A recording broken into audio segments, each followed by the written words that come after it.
Oh my god, this pimple. Good morning, book dragons. Oh wow, I am very congested this morning. I've been sneezing. It's my allergies. Sound kind of like a dragon myself. With all the buzz about Sarah J. Maas and A Court of Something and Another coming out, the 4th book in the series, my interest was piqued. So I've decided that I am going to read A Court of Thorns and Roses. I always want to call it Thorns and Roses by Sarah J. Maas. All I know is that this is fairy smut. I think this is based on Beauty and the Beast, or like loosely based on it. We'll see. I know that there was like Dick Soapgate like 2 years ago, and people are just like obsessed with this series. I have never read a Sarah J. Maas book.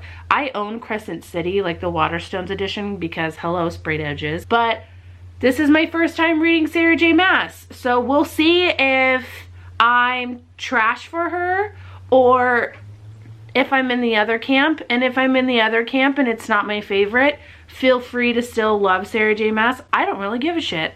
Yes, this is a long intro. I am going to finally read a Sarah J. Maas. I don't know why I keep doing this. I feel like an evil villain. I am going to finally read a Sarah J. Maas book. So come along on that journey with me. If you love Sarah J. Maas, what's your favorite book by her?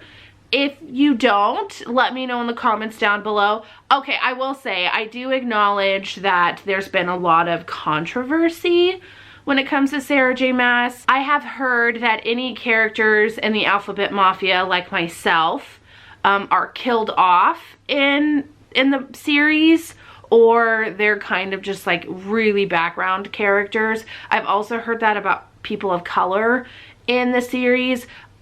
I want to know. I want to be able to experience it. I want to be able to comment on it myself.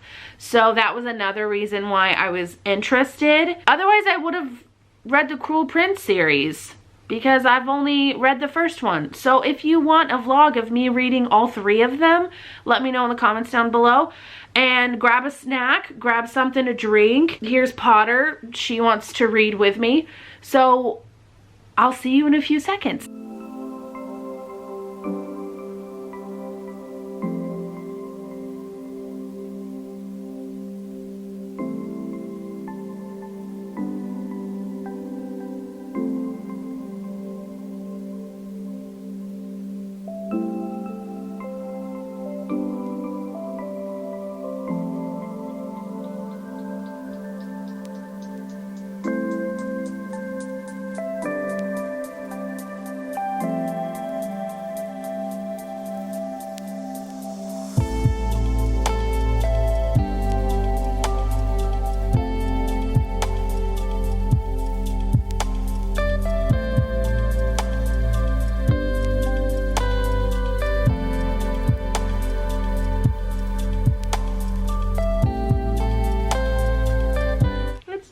Yeah, they're cute. Now they jump off. Rude! Sir, I was trying to get... Don't you want to be in my vlog? No, you're just gonna mess with the blankets? Rude. And you're gonna lick your butt right next to the microphone? I mean, okay. That's what you're gonna do? Okay, that's what you're gonna do. Oh, you left too! Rude! I'm all alone. I did not update yesterday. I just wanted to read, so that happened. But I am about halfway through ACOTAR, and I get it. I get it. I feel like there's only one book that I've read in the last year and a half that was a book that like I couldn't put down, and every single time I put it down I just wanted to read it again, and that was Legendborn by Tracy Deonn. Love that book. Will never stop singing its praises. But I'm kind of feeling that about this book. It's not a 5-star read for me. Don't worry, there's some things that annoy me or irk me or I wish were slightly different. But I think it's probably going to end up being a 4-star read. I'm pleasantly surprised. I'm going to put this down because I talk with my hands a lot. Essentially, this is a Beauty and the Beast, or is loosely based on Beauty and the Beast, but with fairies. So Feyre is the main character. She hunts and kills a wolf that's against this treaty that the humans and the fairies have. And so she could pay with her life in one of two ways. She can be killed, or she can go and live with this beast like fairy in the fairy world. So she chooses to live in the fairy world. I didn't really expect anything from this book, and also because I attempted to read Throne of Glass a year ago and I got maybe 5 pages into it and was like, pfft. So I wasn't really expecting much, but I do love fairy tale retellings, and I've read a lot of books based on Beauty and the Beast. It's safe to say that as far as the ones that I've read in the most recent years, this one is the best one so far. Also, I've only ever read one other book that had fairies, and I know, like, what? Because fairies are like a thing. But the only other fairy book that I've read is Cruel Prince, which I really enjoyed. I just didn't continue the series because I suck and I don't finish series a lot of the time, so I'm trying to get better at that. I need to read those books. So for me, I don't know anything about like fairy lore or fae lore, I should say. So this is really interesting to me. I do know, I don't know if this is like spoilers or not, but I do know, or I heard and kind of figured out 2 things about this series. So I'm just kind of waiting for that to happen.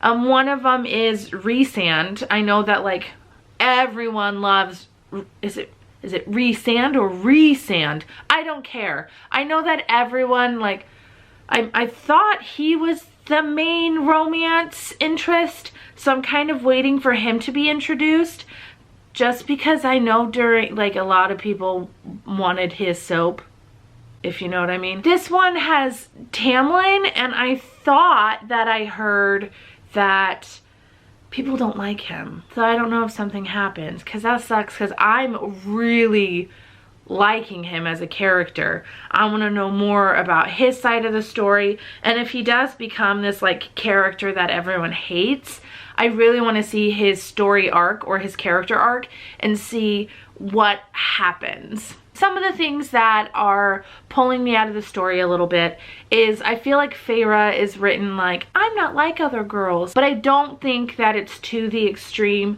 that Harper from A Curse So Dark and Lonely was written. That was just obnoxious. This one, it's just a little bit. So there are some circumstances where it's hard to digest. There's one thing that really annoys me, and that's when the narrator voice is in first person and the narrator voice doesn't quite match the character. So there are some scenes where that happens. One thing about Feyre that's mentioned several times is she doesn't really know how to read or write, and she basically lived as a peasant for most of her life, lived in like this slummy little shack, but yet she knows words like effervescent. So while it works for describing certain things in the fairy world that it's hard to describe, effervescent, really? So it's those little tiny things, and it's not just because it's Sarah J Maas that like that stuff irks me. There's some other books that of course aren't coming to mind because it's the morning and I'm tired. For me, I'm a lot harder on books that are written in first person. I feel like it's easier to pull me out of the story that way. If this was written in third person and they had used effervescent to describe something, that's fine, because that's the narrator doing it. It's not Feyre doing it as the narrator. My shoulder just popped. But overall, it's engaging. I'm entertained. I want to know more. I'm intrigued. Also, I haven't read or watched any reviews on this series. Obviously, it's a booktube darling, so I've seen people talk about it and rave about it and like especially with the latest one coming out, like being very excited over it. But I've just kind of avoided all the in-depth reviews because I want to know what I think myself. All that to say, so far I am really liking it. I will be checking in. I'll probably check in when I'm about 3/4 of the way through and let you know my thoughts, and hopefully I don't ramble on as much as I did this morning.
Okay, so I am just about 3/4 of the way through with A Court of Thorns and Roses. So far, I hope the series is different, but again, what I've heard from her books is that's not necessarily the case.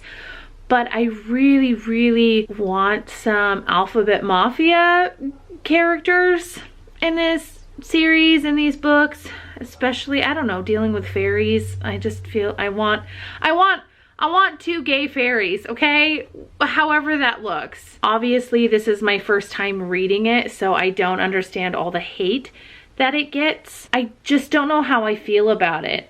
I'm enjoying it. It's very entertaining, which is what I'm asking for in a book. I feel like the first 200 pages had a lot of action and had a lot of about the world and different creatures, and I really enjoyed that. That's what I like in fantasy. I like that, and I like politics. So I was looking for more politics, especially when it came to like the other courts and high lords. I didn't really get that a lot. I bet it comes into play later in the series, but we'll see. I think I just reached the point of no return, so I have a lot of editing that I need to get done today. I just want to say I have been filming videos since January. It is March and I still haven't posted one. So I have a lot of videos that I need to edit. Since I'm at that point of no return, if I keep reading, that's what I'm going to do today. And I have some other stuff that I need to get done, but we'll see. Knowing my luck, since I'm such a mood reader and I'm really enjoying my experience thus far, I think I'm probably just going to continue reading, but I will check in and let you know. Obviously, I will let you know when I finish it. Can we also discuss, so I have it sitting right here next to me, can we discuss how ugly the new covers are? Like, I'm not a big fan of these covers either. I'm looking at it in the viewfinder and I'm just like, oh, I'm not the biggest fan of these covers, but these covers are 1,000 times better than the new covers. They're sad. They're sad. They make me sad. I feel like books with this much magic should have a fantastic cover. And I know a lot of people have talked about this, but like if you look at Crescent City, that has such a beautiful cover. And then you get, I'm gonna put it on the screen, you get this gray monstrosity with weird ass color combos. I don't understand it, I don't get it, and I don't like it. But that's my opinion and probably a lot of other people's because it's ugly. It's just ugly. I am really like whited out on this side. I'm sitting in front of our sliding glass door so I can get some light, but whatever. I'll see y'all later and bye.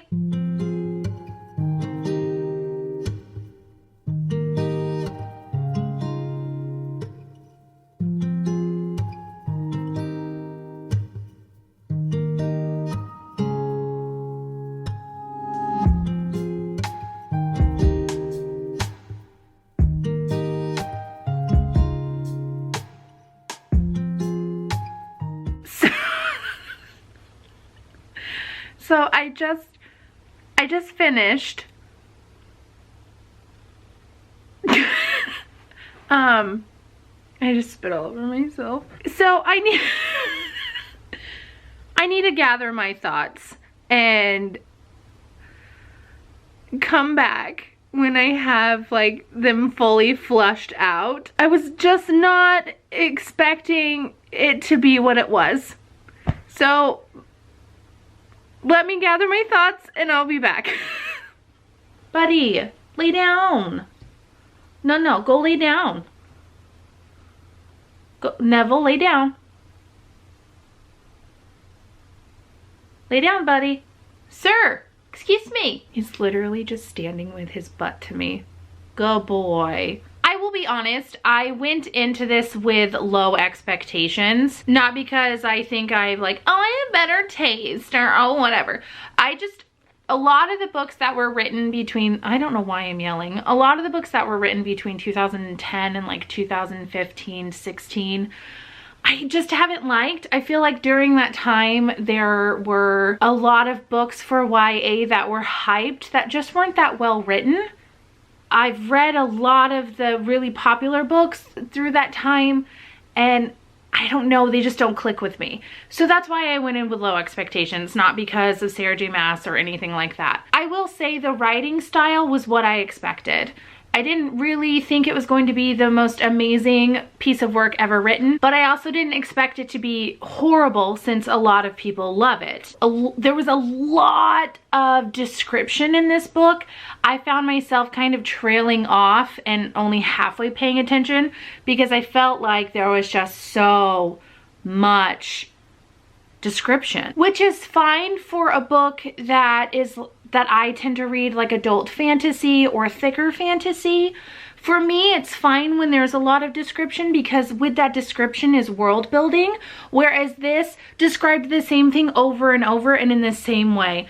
The fairies were all beautiful and dangerous. The world was beautiful and dangerous. Everything was beautiful and dangerous. I also felt like it fell into the same kind of trap that a lot of YA books fall into, is that every character is beautiful. There's going to be some ugly characters. There's going to be some unattractive things. Just because we're dealing with supernatural beings or other creatures or whatever, doesn't mean that they're all beautiful and they all have perfect six packs and they're all just stunning. Like, give me an ugly fairy love story. Can't I have that? If there is a story out there like that, please let me know. Because even Feyre, who is just this random girl, is beautiful and stunning and all the fairies fall in love with her. Like, come on. Give me something more. Give me some depth to this. I also kind of got this sense that while I was reading it, so I recently watched The Vampire Diaries, the whole series, for the first time. I've been watching it on my lunch breaks. It took me about 6 months to get through the whole series, but I finally did it. And when I was reading this, I sort of got the Vampire Diaries feeling. It felt like Tamlin and Rhysand were Stefan and Damon Salvatore.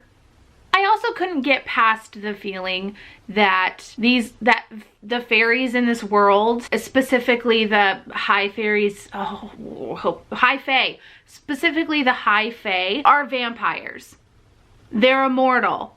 They have super strength. They have super healing. They are fast. They can only be killed with a certain kind of wood. Maybe they like to drink blood. Maybe they live off of that. It wasn't specific, but I just found myself imagining vampires over fairies. Am I the only one that kind of feels that way? All of that to say, I still planned on giving this book 4 stars because your girl likes a vampire novel. So these fairies being similar to vampires and the angst like that got me. Hello, I just finished watching Vampire Diaries and I started watching the originals, which so far is way better than the Vampire Diaries. Anyway, I love some good angst. I love some good like supernatural beings. I cannot look past the last 100 or so pages of this book. I can't do it. I can't do it. I've tried. I've really tried. But are you kidding me? the villain was a joke. A joke.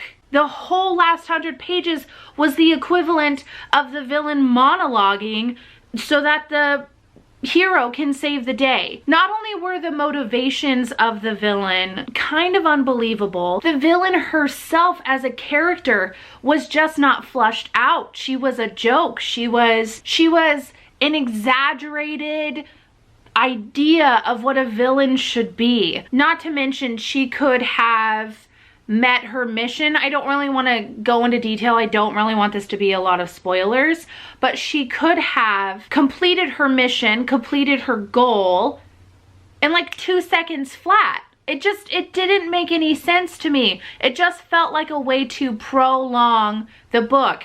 So you're at this point where it's almost like the peak of the story. You're almost at the climax of the story, and then it just drops into 100 pages of what the hell am I reading? And then the last like 5 or 10 pages is where something happens, and it's so fast and so caricature-esque of what a fantasy story is that it just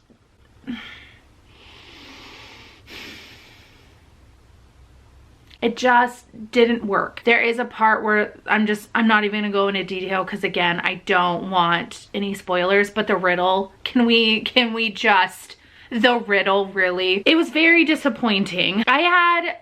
So I went into this book with low expectations. Then the first 200 pages sucked me in. I didn't want to put the book down. I kept like thinking about it and wanting to read it, and it kind of got me out of a reading slump. And then the middle was kind of long and the pacing was off. And then the last 100 pages was so boring. And it's supposed to be this like hyped thing, and it was just a way for me, it just felt like it was a way to set up a love triangle in the future. And we all know how I feel about love triangles. They're crap. They're a ploy to get people to keep reading. Will I continue the series? Yes. I want to finish. I want to finish. I want to see what the hype is about. I heard that this series either gets better from here or gets a whole lot worse, and I want to know what camp I fall into, because for me, I'm going to be generous and I'm going to give it 3 stars, because I feel like if I read this book when I was 15, this would be one of my favorite books. It's not now. I've read so many amazing books that this doesn't even scrape the surface of a great book. So I'm gonna give it 3 stars instead of the 2 or 2.5 that I was going to. I just think that the cheese factor outweighed anything else in this book, and that sucks. Like, I really wanted to love this book. I really wanted to know what all the hype was about.